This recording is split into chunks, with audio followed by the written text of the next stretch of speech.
Hello friends, good morning, જય શ્રી કૃષ્ણ. સ્વાગત છે તમારા બધાનું આજના એક નવા વ્લોગમાં. આજે છે સન્ડે, તો થોડુંક લેટ ઉઠ્યા છીએ.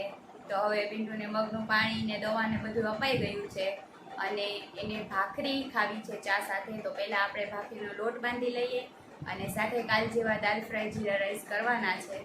તો અમારા માટે દાલ ફ્રાય જીરા રાઈસ છે અને એને દાલને રોટલી આપવાના છે.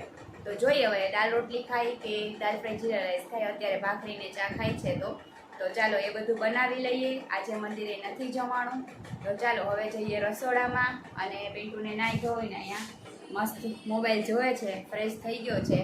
તો ચાલો હવે હું જાઉં કિચનમાં. તો જો આજે પણ આપણે પિન્ટુ માટે દાલ ફ્રાય જેવી આ મિક્સ દાળ બનાવવાની છે. તો આજે બધાની દાલ ફ્રાય જીરા રાઈસ જ બનાવી નાખીએ. તો દાળ પલાળી દઉં અને રાઈસ પલાળી દઉં. તો જુઓ દાળ અને રાઈસ બે પલાળી દીધા છે અને સાથે બનાવવાની છે ભાખરી. પિન્ટુને પહેલાં અત્યારે ભાખરીને ચા ખાવા છે, તો ભાખરી બનાવવાની છે અને પછી દાલ રાઈસ ખાશે.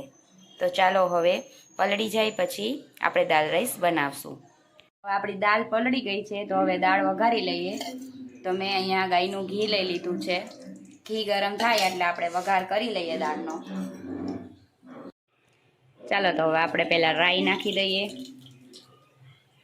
પછી જીરું નાખી દઈએ, તમાલપત્ર એડ કરી દઈએ,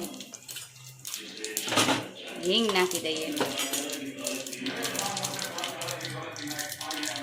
હવે આપણે આ દાળ પલળી ગઈ છે સરસ અને આ ટમેટું એડ કરવાનું છે, તો ટમેટું નાખી દઈએ.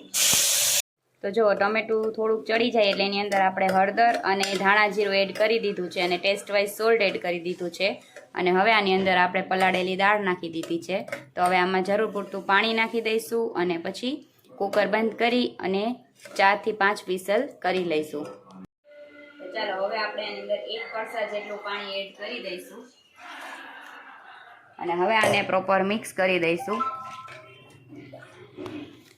હવે આપણે ઢાંકણ ઢાંકી અને 5 વિસલ થવા દઈશું.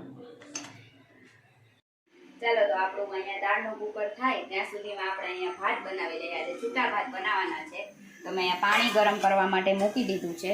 હવે એની અંદર આપણે ભાત ચોખા પલાળીને રાખ્યા હતા એ એડ કરી દઈશું. તો ચાલો આપણે ભાત બની જાય ત્યાં સુધીમાં અહીંયા આપણે ભાખરીનો લોટ બાંધીને રાખ્યો છે, એના ગોયણા કરી લઈએ અને પછી દાળ ભાત થઈ જાય એટલે આપણે ભાખરી બનાવી લઈશું. ચાલો અહીંયા આપણા જીરા રાઈસ રેડી છે.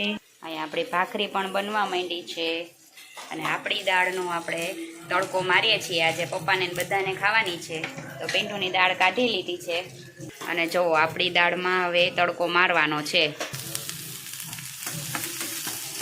હવે આની અંદર આપણે થોડોક મરચાંનો ભૂકો અને જિંજર ગાર્લિક પેસ્ટ એડ કરી દઈશું એટલે થોડીક સ્પાઇસી થઈ જાય, કારણ કે આમાં હળદર ને ધાણા જીરું જ નાખ્યું છે.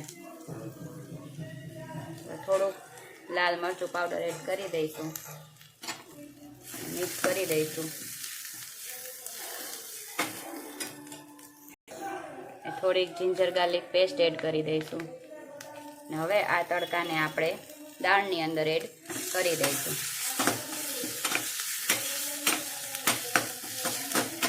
ચાલો આ તડકો આપણે દાળમાં એડ કરી દીધો છે. હવે લીંબુ નાખી દઈશું એટલે આપણી દાળ રેડી. બાપાને થાળ ધરી દઈએ અને બધાય જમવા બેસી જાય. ચાલો આપણી બાપાની થાળી રેડી છે. ભાખરી, દાલ ફ્રાઈસ, જીરા રાઈસ અને પાણી. તો ચાલો હવે જલારામ બાપાને થાળ ધરી દઈએ. આપણી છેલ્લી ભાખરી થાય છે. પપ્પા જમવા બેસી ગયા છે અને મમ્મીને છે રવિવાર, તો અહીંયા તેલ મૂક્યું છે. કાચા બટેટાની ખીચડી બનાવવાની છે. તો જીરું નાખી અને એમાં બટેટા નાખી દીધા છે. હવે ટેસ્ટ વાઇઝ સોલ્ટ એડ કરવાનું છે. અંદર લાલ મરચું પાવડર એડ કરી દઈશું અને થોડુંક એવું ધાણા જીરું એડ કરી દઈશું. હવે ટમેટું સુધારવાનું છે અને મમ્મી જો દર વખતે આમ જ નાખે, પહેલાં ન સુધારે, ડાયરેક્ટ નાખી દે. હવે ફાસ્ટ મમ્મી છે. ચાલો તો હવે ટમેટું એડ થઈ ગયું છે. હવે આમાં આપણે મમ્મી ઓલું નાખવું જ ને, સિંગ દાણા આખા, આખા સિંગદાણા નાખવાના છે. એની પહેલાં આપણે પાણી એડ કરી દઈએ. બહુ ઝાઝું પાણી નથી નાખવાનું. જો અડધો ગ્લાસ જેટલું પાણી એડ કર્યું છે. ને હવે કેટલી સીટી થવા દેવાનું? 4. હવે 4 વિસલ થવા દઈશું. ત્યાં સુધીમાં આપણી અહીંયા ભાખરી પણ રેડી થઈ જવા આવી છે. તો ચાલો હવે જમી લઈશું. તો ચાલો હવે ખીચડી પણ બનીને રેડી છે. તો હવે મમ્મી ફરાળ કરી લેશે. તો ચાલો હવે જમી કરવી અને ફ્રી થઈ ગયા છીએ. જો પાછળ વાસણ ઉટકાઈ ગયા છે, પ્લેટફોર્મ સાફ થઈ ગયું છે. તો હવે અત્યારે બનાવવાની છે સેવ અને મોરા ગાંઠિયા. પિન્ટુને સેવ મમરા માટેની સેવ બનાવવાની છે અને એનું મન છે કે ગાંઠિયા ખાવા છે, તો ઘરનું હેલ્ધી આપી શકીએ, તો પછી થોડા ગાંઠિયા અને સેવ બનાવી નાખું. તો ચાલો સેવ ગાંઠિયા બનાવવા માટે આપણે ડોલર વેસણ લઈ લીધો છે. એક આપણે આ અજમા નાખ્યા છે, આનાથી આપણે મોરા ગાંઠિયા બનાવશું. અને સેવ માટે આપણે એમનો પ્લેન લોટ લીધો છે. આની અંદર ખાલી નમક, હળદર અને હિંગ નાખી દઈશું. અને આની અંદર ખાલી નમક અને થોડોક એવો ખારો ગરમ તેલમાં નાખી દઈશું.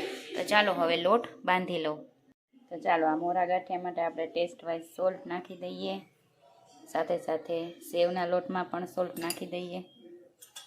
અને સેવમાં આપણે હલ્દી પાવડર અને થોડીક હિંગ એડ કરી દઈએ. અને ગાંઠિયામાં પણ થોડીક હિંગ નાખી દઈએ.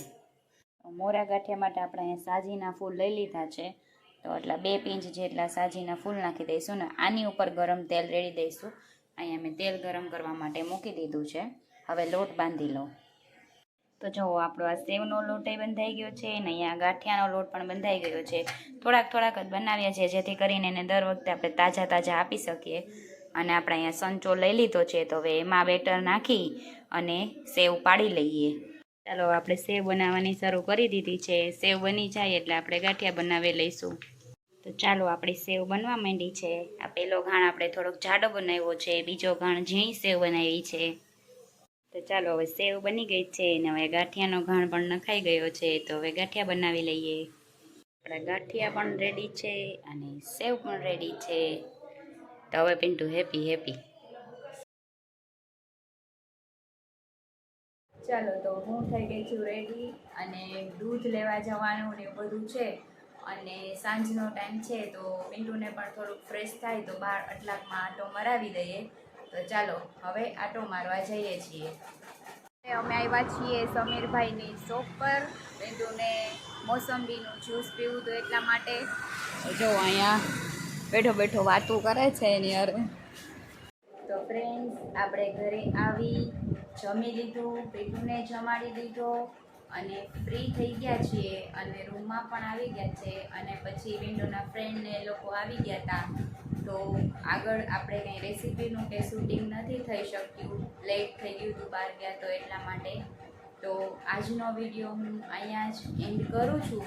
તો જો વિડીયો પસંદ આવ્યો હોય તો તેને લાઈક અને શેર કરો. અને જો ચેનલમાં નવા હોય અને ચેનલને સબસ્ક્રાઈબ ના કરી હોય તો જરૂરથી કરજો. તો ચાલો મળીએ કાલે એક નવા વ્લોગ સાથે. ત્યાં સુધી બધાને મારા જય શ્રી કૃષ્ણ. Good night.